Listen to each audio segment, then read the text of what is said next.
రాష్ట్రంలో ఎక్కడ కూడా శాంతి లేదు, ప్రజలకు భద్రత అంతకంటే లేదు. ఎందుకు ఈ మాట అంటున్నానంటే, ఈరోజు రాష్ట్రంలో యావత్ పోలీస్ వ్యవస్థ నారా చంద్రబాబు నాయుడు గారి కబంధ హస్తాలలో చిక్కి చెల్లమైపోతూ ఉంది. ఆయన ఉక్కు పిడికిల్లో పోలీస్ వ్యవస్థ బందీ అయిపోయింది. పోలీసులు వారికి వారే బేడీలు వేసుకునే దరిద్రము పోలీస్ వ్యవస్థకు దాపురించింది. అందులో భాగంగానే యావత్ భారతదేశంలో ఎక్కడ లేని విధంగా ఒక సీనియర్ ఐపీఎస్ ఆఫీసర్ని జైలుకు పంపి నెక్స్ట్ మళ్ళీ ప్రభుత్వం మారితే అది ఒక సాంప్రదాయానికి తెరదీసిన రోజును మనం గుర్తు చేసుకోవాల్సిన పరిస్థితిని కూడా మనం ఈరోజు తెలుసుకోవాలి. మనం బాగా గమనిస్తే మన దేశం యావత్ భారతదేశం అన్ని ప్రాంతాల నుంచి అన్ని ప్రాంతాలలోని పౌరులు ఆయా రాష్ట్ర ప్రభుత్వాలు అందరూ కలిసికట్టుగా ఈ దేశం యొక్క సమగ్రత కోసం సార్వభౌమాధికారం కోసం పాకిస్తాన్ మీద యుద్ధం చేస్తూ ఉంటే కూటమి ప్రభుత్వం మాత్రం మా వైఎస్ఆర్ కాంగ్రెస్ పార్టీ మీద యుద్ధం ప్రకటించింది. అడవి పంది వచ్చి చేనును మేసిపోతే, పొలాన్ని మేసిపోతే ఊర పంది చెవులు కోసినట్లు ఈ ప్రభుత్వం వ్యవహరిస్తూ ఉంది.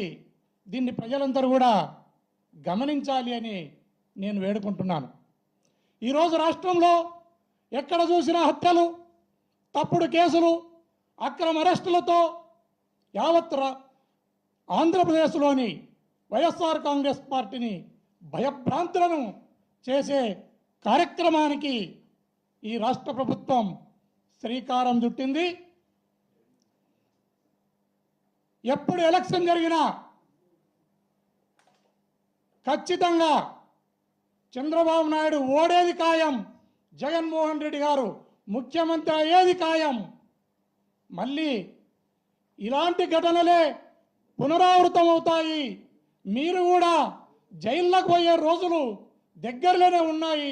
దీన్ని ఈ రాష్ట్ర ప్రభుత్వంలోని అరెస్టులు చేయిస్తున్న పెద్దలు మర్చిపోకూడదని ఈ సందర్భంగా తెలియజేస్తున్నాను. అదేవిధంగా ఈరోజు అనంతపురం జిల్లాలో మొన్నటికి మొన్న రాప్తాడు నియోజకవర్గంలో లింగమయ్య అనే వ్యక్తిని హత్య చేస్తే ఆ హత్య మరకలు ఆరకముందే ఈరోజు వైఎస్ఆర్ కాంగ్రెస్ పార్టీకి సంబంధించిన నారాయణ రెడ్డి, ముత్యాలమ్మ అని ఒక భార్యాభర్తను కూడా అత్యంత దారుణంగా ఆ లోకల్గా ఉన్న పరిటాల సునీతమ్మ ఆధ్వర్యంలోనే ఈ మర్డర్ జరిగిందని ప్రజలు చెప్పుకుంటున్నారు. ఇలా హత్యలు చేసుకుంటూ ఈ హత్యా రాజకీయాలను కంటిన్యూ చేసుకుంటూ పోతే ఈ ప్రజాస్వామ్యానికి ఎలాంటి విఘాతం కలుగుతుందో ప్రజాస్వామ్యవాదులంతా కూడా గమనించాలి. దాన్ని పక్కన పెడితే ఈరోజు ఈ మద్యం కుంభకోణం విషయంలో ఈ రాష్ట్ర ప్రభుత్వం చేస్తున్నది ఏంటంటే, ఖచ్చితంగా దీంట్లో జగన్మోహన్ రెడ్డి గారిని అరెస్టు చేయాలి అన్న ఉద్దేశంతోనే ఈ ప్రభుత్వం ముందుకు పోతూ ఉంది. ఆయనను అరెస్ట్ అయినా చేయాలి, లేదా భౌతికంగా అయినా ఆయనను నిర్మూలన చేయాలని కంకణం కట్టుకున్నట్లు ఈ రాష్ట్ర ప్రభుత్వం భావిస్తూ ఉంది. ప్రజలందరూ కూడా అదే భావనతోనే ఈ ప్రభుత్వం పట్ల ఆ భావన కలిగి ఉందని ప్రజలందరూ కూడా భావిస్తున్నారని ఈ సందర్భంగా తెలియజేస్తూ నా ప్రెస్ మీట్ ముగిస్తున్నాను.